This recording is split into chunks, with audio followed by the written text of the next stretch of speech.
Today we're going to replace the fog light bulbs on this 2011 Dodge Challenger RT.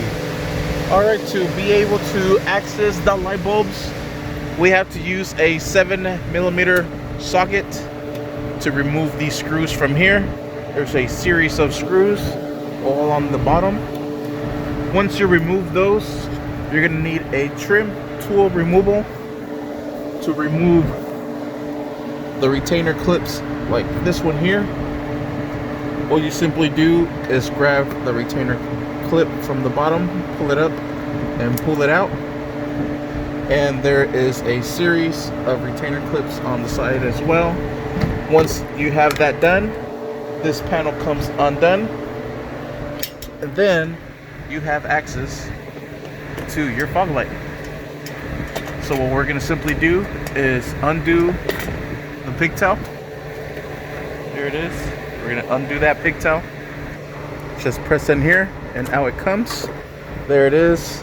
This light bulb here, I've never taken off one of these light bulbs, but let me see how you get this done. Alright, you just pinch the ends like so and you work it off. There it is. We have the replacement right here. There is the bulb number. Alright, and we'll put this one back into its place just like so. Make sure it's nice and clipped in there. Then plug in the pigtail. Alright, and there it is.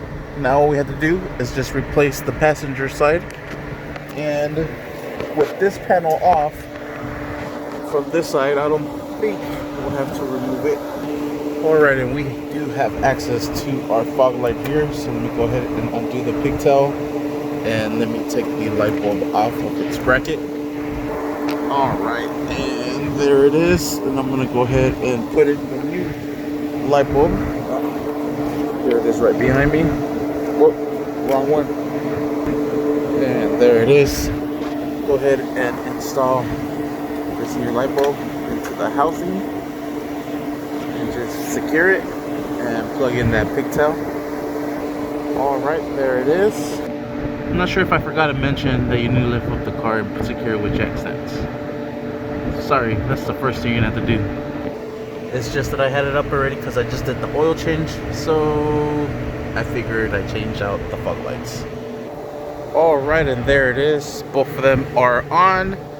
Sweet. Let's go ahead and put everything back together. Alright, let's grab this shield and put it back into place.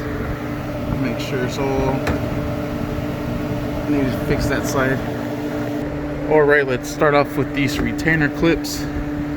Go ahead and put them back into place like so. And all the ones that go on the side here. This one right here.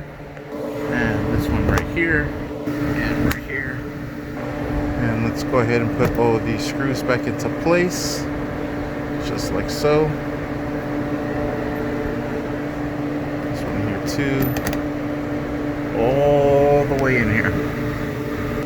Alright, and let's use the 7mm to secure everything back down. Perfect. And after you have everything nice and secured, you're set. Alright, and there it is. Now you're ready to drop the vehicle and you're set. Sweet. Thank you for watching. Please like and subscribe.